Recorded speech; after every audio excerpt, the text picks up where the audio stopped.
आर्यन तन्वीला घेऊन घरी जात होता. त्याने आज बाईकची स्पीड देखील कमी ठेवली होती. आर्यनने हेल्मेट घातले नव्हते.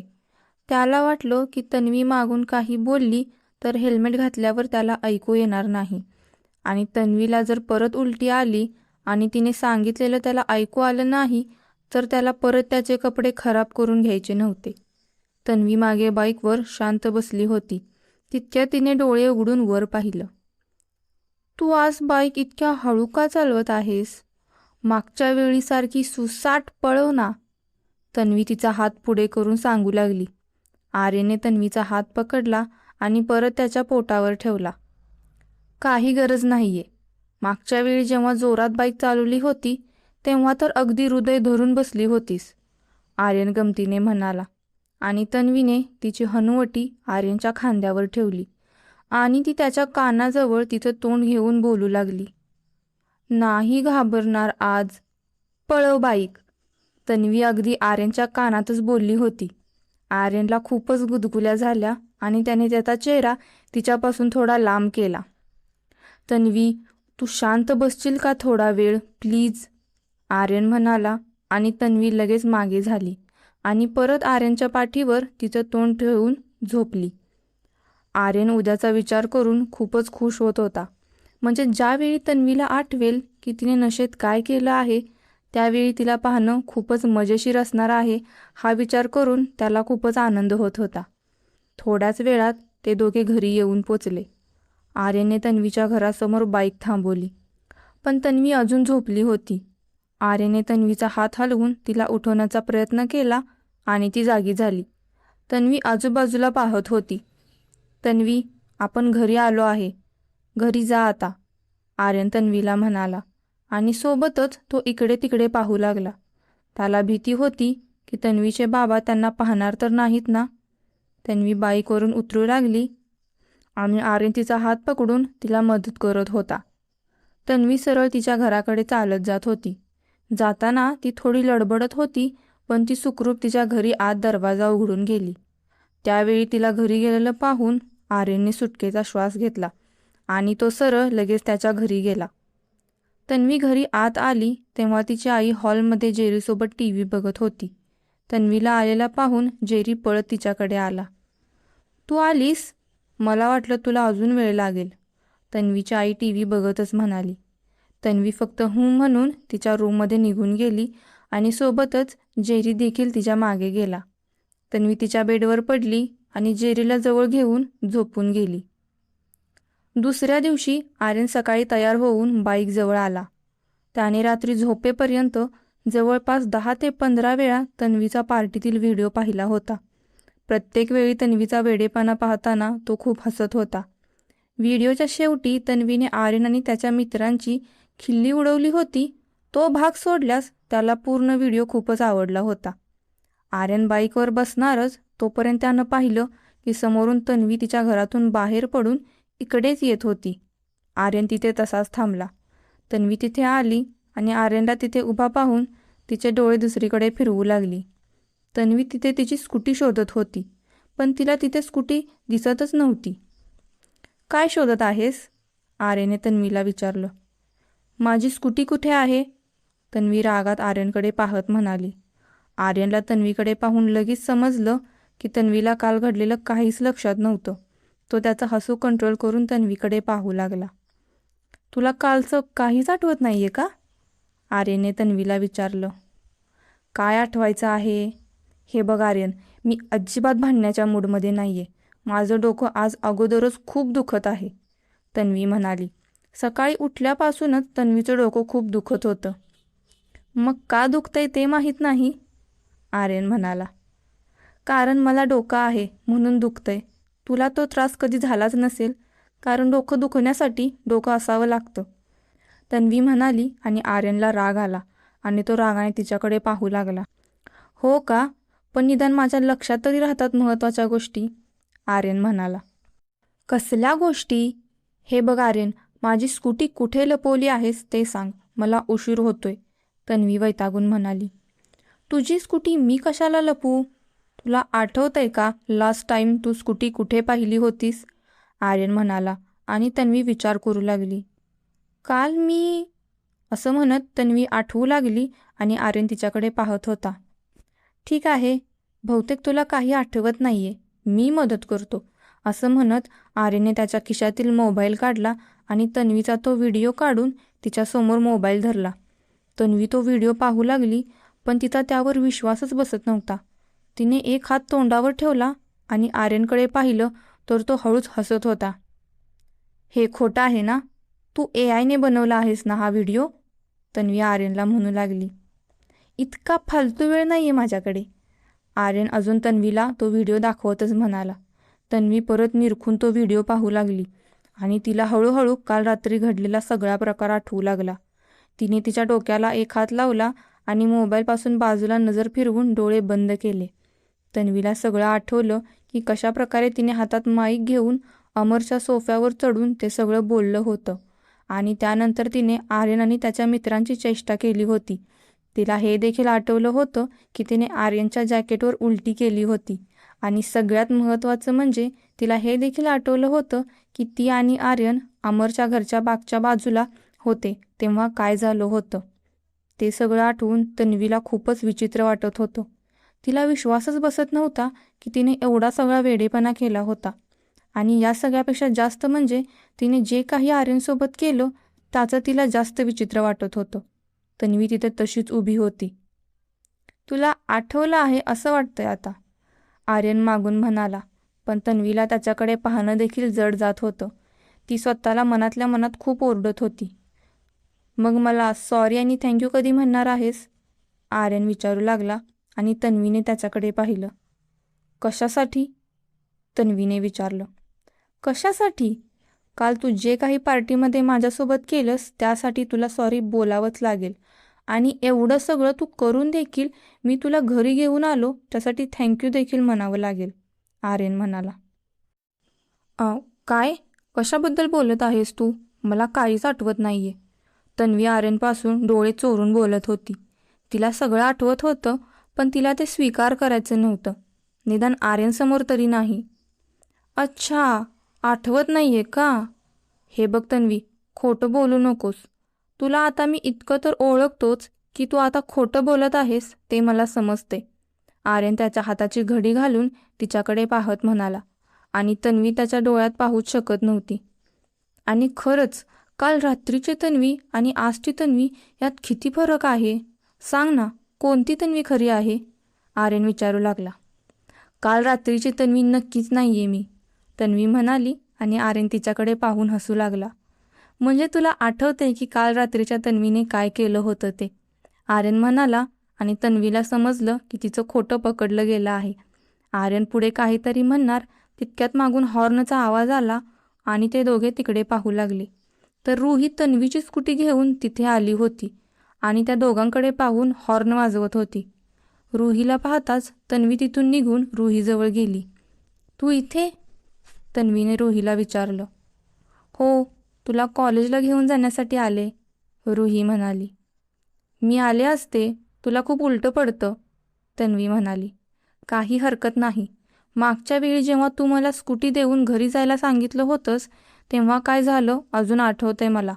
तसं परत होऊ नये म्हणून मीच आले, रुही हसत म्हणाली आणि तितक्यात आर्यन त्या दोघींजवळ येऊन उभा राहिला. हाय, आर्यन रुहीला म्हणाला तर तन्वी मान वळवून दुसरीकडे पाहू लागली.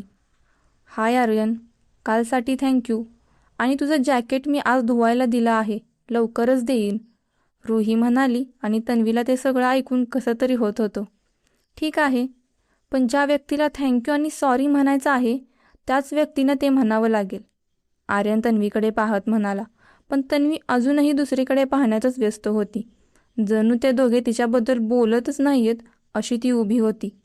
रुहीला मात्र तिथे त्या दोघांच्या कोल्ड वॉरमध्ये ती अडकली आहे असं वाटत होतं. मान मोडेल तिकडे पाहून, आर्यन म्हणाला.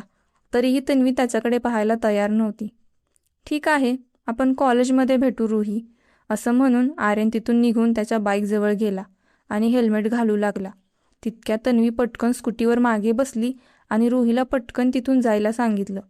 रुहीने स्कूटी सुरू केली आणि त्या जाऊ लागल्या तोपर्यंत आर्यन त्यांच्या मागून बाईकवरून त्यांच्या पुढे गेला. काय झालं? तू ठीक आहेस ना? रुहीने तन्वीला विचारलं. अजिबात नाही. असं कसं वागले मी काल वेड्यासारखं? मला तर विश्वासच बसत नाहीये, तन्वी म्हणाली आणि रुही हळूच हसू लागली. आता तू तरी हसू नको, तन्वी रुहीला हसताना पाहून म्हणाली. मग काय करू? काल तू इतका वेडेपणा केलास की मला काही सुचत नव्हतं, रुही म्हणाली. आणि या सगळ्यापेक्षा जास्त म्हणजे त्या आर्यनकडे माझा व्हिडिओ आहे. हे म्हणजे ना माकडाच्या हातात आयतं कोलीत मिळाल्यासारखं झालं आहे, तन्वी वैतागून म्हणाली. काय, तू पाहिलास व्हिडिओ? रुहीने विचारलं. हो, त्यानेच मला दाखवला आणि तेव्हाच मला आठवलं. आणि तो मागे लागला आहे की सॉरी म्हण, थँक्यू म्हण, तन्वी म्हणाली. पण तन्वी, सॉरी आणि थँक्यू तर म्हणावं लागेलच ना, रुही तन्वीला समजावत म्हणाली. नाही, त्या आर्यनला सॉरी आणि थँक्यू तर बिलकुल बोलणार नाही मी, माझी हार असेल ती, तन्वी म्हणाली. तन्वी, यात कसली हारजीत, रुही म्हणाली. नाही, मी नाही म्हणणार. पण एक सांग, तू का मला घरी घेऊन आली नाहीस, तन्वी म्हणाली. सॉरी तन्वी, माझ्या आईचा कॉल आला होता आणि तिने मला लगेच घरी ये असं सांगितलं होतं, रुही म्हणाली. पण काकूंना तर माहीत होतं आपल्याला वेळ लागेल, मग त्यांनी का बोलावलं होतं अचानक? सगळं ठीक आहे ना, तन्वीने विचारलं. ते म्हणजे नाही, काही नाही, रुही काहीतरी सांगणार होती असं तन्वीला वाटलं. अगं सांग ना, काय झालं, तन्वी परत विचारू लागली. काही नाही ग, नेहमीचंच. आईबाबांचं भांडण झालं होतं आणि गोष्ट डिवोर्सपर्यंत गेली होती. त्यामुळे आईने मला कॉल केला होता. ती मला घेऊन घर सोडून जाणार होती. रुही इतकी मोठी गोष्ट अगदी सहज सांगत होती. तन्वीला ते ऐकून विश्वासच बसत नव्हता. काय, एवढं सगळं झालं? मग तू इथे कशी? म्हणजे काय झालं नंतर? सगळं ठीक आहे ना, तन्वी एकावर एक प्रश्न विचारत होती. तन्वी, एवढं काही नाही. अशा प्रकारची त्यांची भांडणं या अगोदर बऱ्याच वेळा झाली आहेत. अगदी माझ्या लहानपणापासून मी हे सगळं पाहत आहे, रुही म्हणाली. मग तू ठीक आहेस या सगळ्या गोष्टींबाबत, तन्वी म्हणाली. आता सवय झाली आहे. मी लहान असताना तर एकदा त्या दोघांचं खूप मोठं भांडण झालं होतं. तेव्हा आई मला मध्यरात्री घरातून बाहेर घेऊन जात होती, पण बाबांनी मला जाऊ दिलं नाही. मी त्यांची एकुलती एक मुलगी आहे आणि त्या दोघांना देखील मी हवी आहे. पण माझे 2 तुकडे तरी होऊ शकत नाहीत, त्यामुळे माझ्यासाठी ते दोघे एकत्र राहतात, रुही म्हणाली. आणि तन्वीला ते सगळं ऐकून रुहीसाठी खूप वाईट वाटलं. सॉरी रुही, मला माहीत नव्हतं, तन्वी म्हणाली. अगं तू का सॉरी बोलत आहेस? आता सगळं ठीक आहे. सकाळी उठून ते दोघे नेहमीप्रमाणे आपापल्या कामाला देखील लागले. कोण म्हणणार देखील नाही की यांचे रात्री एवढे मोठं भांडण झालं असेल, रुही नकळत हसत म्हणाली. आणि तन्वी फक्त शांतपणे तिचं ऐकत होती. बरं तन्वी, मला तर सॉरी अगदी तुझी काही चूक नसताना देखील म्हणतेस आणि जिथे चूक आहे तिथे का म्हणत नाहीस, रुही एकदम मूड चेंज करत म्हणाली. कारण तू रुही आहेस आणि तो आर्यन आहे, अकडू आर्यन, तन्वी म्हणाली. अकडू निकम, हेच म्हणाली होतीस तू काल नशेत, रुही हसत म्हणाली. कालची आठवण काढू नकोस प्लीज, मला कसं तरी होतं, तन्वी म्हणाली. हो, पण कॉलेजमध्ये बाकीची आठवण काढणार नाहीत याची शक्यता खूप कमी आहे, स्पेशली आर्यन आणि त्याचे मित्र. कारण काल तू त्यांची खूप चेष्टा केली आहेस, त्यामुळे ते तुला नक्कीच सोडणार नाहीत, रुही म्हणाली. आणि तन्वीला देखील त्याची कल्पना होती. तन्वी आणि रुही कॉलेजमध्ये येऊन पोचल्या. स्कूटी पार्क करून त्या क्लासरूमकडे जात होत्या. तन्वी, तुला कोण काही बोललं तर प्लीज त्यांच्याकडे लक्ष देऊ नको, रुही म्हणाली. हो ग, तसंही ज्या व्यक्ती माझ्या आयुष्यात महत्त्वाच्या नाहीत त्या व्यक्ती माझ्याबद्दल काय विचार करतात याने मला काही फरक पडत नाही, तन्वी म्हणाली. आणि त्या दोघी बोलत क्लासरूममध्ये आल्या. तन्वीला आलेलं पाहून क्लासमध्ये सगळ्यांची हळूच चुळबुळ चालू झाली. ते सगळे काल पार्टीमध्ये होते आणि त्यांनी तन्वीचा वेडेपणा देखील पाहिला होता. तन्वी नेहमीप्रमाणे तिच्या बाकावर बसली आणि तिची पुस्तके काढून अभ्यास करू लागली. इतक्यात अमर तिथे आला. हाय, अमर तन्वी आणि रुहीला म्हणाला. हाय अमर, रुही म्हणाली. तन्वी, तू ठीक आहेस, अमरने तन्वीला विचारलं आणि तन्वीने त्याच्याकडे पाहिलं. हो, तन्वी म्हणाली. सॉरी तन्वी, जे काही काल झालं ते सगळं माझ्यामुळे झालं, अमर म्हणाला. तुझ्यामुळे, तन्वीने आश्चर्याने विचारलं. आणि अमरने पार्टीमध्ये अल्कोहोल बाबतीत घडलेला सगळा प्रकार त्या दोघींना सांगितला. काय, म्हणजे तुला माहीत होतं त्या ग्लासमध्ये अल्कोहोल आहे आणि तरीही तू तो ग्लास तिथेच ठेवलास? रुही थोड्या रागात अमरला म्हणाली. हो, माझ्या लक्षातच आलं नाही, म्हणूनच मी सॉरी म्हणतोय. अमर अगदी मनापासून सॉरी म्हणत होता. रुही त्याला पुढे काहीतरी बोलणार होती, तितक्यात तन्वीने तिला थांबवलं. इट्स ओके अमर, तू मुद्दाम नाही केलंस आणि आता त्या सगळ्यांबद्दल बोलून काहीच उपयोग नाही, तन्वी म्हणाली आणि अजून एकदा अमर सॉरी म्हणून तिथून निघून गेला. रुही, आज फिजिक्सचं प्रॅक्टिकल आहे, तू माझी ग्राफ बुक आणलीस? तन्वीने रुहीला विचारलं. हो, आणली आहे, रुही म्हणाली. तितक्यात आर्यन आणि त्याचे मित्र क्लासमध्ये आले. तन्वीने त्यांना येताना पाहिलं आणि ती जरा जास्तच तिच्या बुक्समध्ये डोकं घालून बसली. तन्वीला माहीत होतं की ते काहीतरी बोलल्याशिवाय राहणार नाहीत. ते सगळे त्यांच्या बाकावर न बसता सरळ तन्वीजवळ येऊन उभा राहिले. तन्वीने ते जवळ येऊन उभा राहिलेत ते माहीत होतं, पण तरीही तिला माहीतच नाही असं भासवत बुक्स वाचण्याचे नाटक करत होती. गुड मॉर्निंग तन्वी, कशी आहेस? सुमित तन्वीला म्हणाला, पण तन्वी मान वर करतच नव्हती. पण तुला तन्वी म्हणू की वीरू म्हणू? सुमित अगदी विचार करण्याचं नाटक करत म्हणाला. ते ऐकून तन्वीने वर पाहिलं. काय? तन्वीने आश्चर्याने त्याला विचारलं. अगं, काल तू शोलेमधली वीरू झाली होतीस ना. शोलेमधला वीरू कसा दारू पिऊन हातात दारूची बॉटल घेऊन पाण्याच्या टाकीवर चढला होता, तशी तू दारू पिऊन हातात माईक घेऊन अमरच्या सोफ्यावर चढली होतीस, सुमित म्हणाला आणि ते सगळे हसू लागले. ते ऐकून रुहीला देखील खूप हसू येत होतं, पण ती हसू कंट्रोल करत होती. काय होता रे तो डायलॉग? हां, इन कुत्तों के सामने मत नाचना बसंती, सुमित ॲक्टिंग करत म्हणाला. अरे, तर डायलॉग पाण्याच्या टाकीवरचा नाही आहे, पियुष सुमितला हसत सांगू लागला. हो का? मग पाण्याच्या टाकीवरचा डायलॉग कोणता आहे? सुमितने विचारलं. गाँव वालो, ये जो बसंती है ना बसंती, पियुष तन्वीकडे बोट करत म्हणाला आणि ते सगळे खूप हसू लागले. ते चौघे एकमेकांना टाळ्या देत होते आणि तन्वीने रागात त्यांच्याकडे पाहिलं. झालं, आता जाऊ शकता इथून, तन्वी रागात त्यांच्याकडे पाहत म्हणाली. असं कसं जाऊ? काल आम्हाला टमटम बोलताना तर खूप हसू येत होतं, सुमित म्हणाला. आर्यन आणि ऋषभ मागे शांत उभा राहून फक्त मजा घेत होते. हो ना, काल आम्ही जाऊ दिलं कारण काल बोलण्याचा काही उपयोग नव्हता, पण याचा अर्थ हा नाही की आम्ही आमचा अपमान विसरू, पियुष म्हणाला. हो, तुला माफी तर मागावीच लागेल आणि आर्यनला थँक्यू देखील म्हणावं लागेल, सुमित म्हणाला.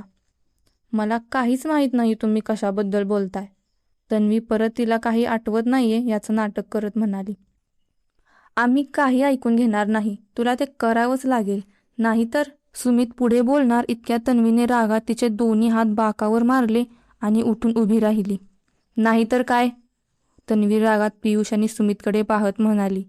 सुमित आणि पियुष रागात असलेल्या तन्वीला पाहून थोडे घाबरले, कारण त्यांना अजून तन्वीने राघवला मारलेला पंच चांगलाच आठवत होता. नाहीतर काय रे पियुष? सुमित घाबरत पियुषला विचारू लागला. पियुषला देखील समजत नव्हतं की पुढे काय बोलावं. ते दोघे काही बोलू शकत नाहीत ते पाहून आर्यन आणि ऋषभ पुढे आले. हे बघ तन्वी, आमचं काही नाही, पण तू आर्यनसोबत जे केलंस त्याची तरी तुला माफी मागावीच लागेल आणि तुला त्याला थँक्यू देखील म्हणावं लागेल, कारण एवढं सगळं तू करूनसुद्धा त्याने तुझी मदतच केली होती, ऋषभ स्पष्टपणे म्हणाला आणि त्यापुढे तन्वीला देखील समजेना की काय म्हणावं. आणि मी नाही म्हणाले तर? तन्वी तिच्या हाताची घडी घालून म्हणाली. तू नाही म्हणालीस तर विसरू नको की तुझा व्हिडिओ अजूनही आर्यनच्या मोबाईलमध्ये आहे, ऋषभ म्हणाला आणि तन्वीला पुढे काय बोलावं काहीच सुचेना. आर्यन देखील ऋषभ म्हणाला त्याने थोडा चकित झाला होता, कारण आर्यनने तो व्हिडिओ फक्त गंमत म्हणून बनवला होता. तुम्ही धमकी देत आहात का? तन्वी म्हणाली. तसं समज, ऋषभ म्हणाला आणि तन्वी शांत बसली. ऋषभच्या एका वाक्याने तन्वीला शांत बसलेलं पाहून आर्यनला खूपच छान वाटत होतं. आर्यनला समजलं की तो व्हिडिओ एक चांगलाच मार्ग आहे तन्वीला शांत करण्याचा. पुढे कोण काही बोलणार इतक्या देसाई सर क्लासरूममध्ये आले आणि सगळे आपापल्या जागेवर बसले आणि नेहमीप्रमाणे आर्यन त्याच्या जागेवर बसून श्रेयाकडे पाहण्यात व्यस्त झाला. काल एवढं सगळं झाल्यानंतर श्रेयासोबत बोलण्याचा चान्स त्याने परत गमावला होता. सगळी लेक्चर संपल्यानंतर आर्यन आणि त्याचे मित्र क्लासरूममधून बाहेर पडले. भूक लागली आहे, कॅन्टीनमध्ये जाऊन काहीतरी खाऊया, ऋषभ म्हणाला. हो, परत प्रॅक्टिससाठी देखील जायचं आहे, सुमित म्हणाला. आज फिजिक्सचं प्रॅक्टिकल आहे, विसरलास का, ऋषभ सुमितला म्हणाला. अरे हो, सुमित म्हणाला. प्रॅक्टिस आता, प्रॅक्टिकल नंतर, जास्त वेळ थांबावं लागेल आता, पियुष म्हणाला. पर तुम्ही जा कॅन्टीनमध्ये, मला माझ्या गर्लफ्रेंडला भेटून यायचं आहे. मी बी डिव्हिजनमधून लगेच येतो, सुमित म्हणाला. बी डिव्हिजन? बी डिव्हिजनमधली गर्लफ्रेंड कधी बनवलीस, पियुष सुमितला विचारू लागला. मागच्या आठवड्यात. मी सांगितलं नाही का तुम्हाला, सुमित विचार करत म्हणाला. अरे सुमित, माझ्याकडे घरी एवढे कपडे देखील नाहीत रे, जितक्या एक्स गर्लफ्रेंड्स आहेत तुझ्या. थोडं थांबत जा एका ठिकाणी, पियुष म्हणाला आणि आर्यन आणि ऋषभ हसू लागले. ते नाही जमत रे मला. बरं चल, तू येतोस का माझ्यासोबत? खुशीची फ्रेंड देखील असेल तिच्यासोबत. मी तुझी आणि तिची ओळख करून देतो, चल, सुमित पियुषला म्हणाला. ही खुशी कोण, पियुष म्हणाला. अरे माझी गर्लफ्रेंड, सुमित म्हणाला. नाही नको, पियुष थोडा लाजत म्हणाला. अरे चल, कधीपर्यंत राहणार असा एकटा, चल माझ्यासोबत, असं म्हणत सुमित पियुषला ओढून घेऊन गेला. आर्यन आणि ऋषभ त्यांना जाताना पाहून हसत होते. बरं आपण जाऊया कॅन्टीनमध्ये, ऋषभ म्हणाला. हो चल, आर्यन म्हणाला आणि ते दोघे कॅन्टीनकडे जाऊ लागले. इतक्यात आर्यनला एक मेसेज आला आणि त्याने मोबाईल ओपन केला आणि तो मेसेज पाहून तो एकदम थक्क झाला.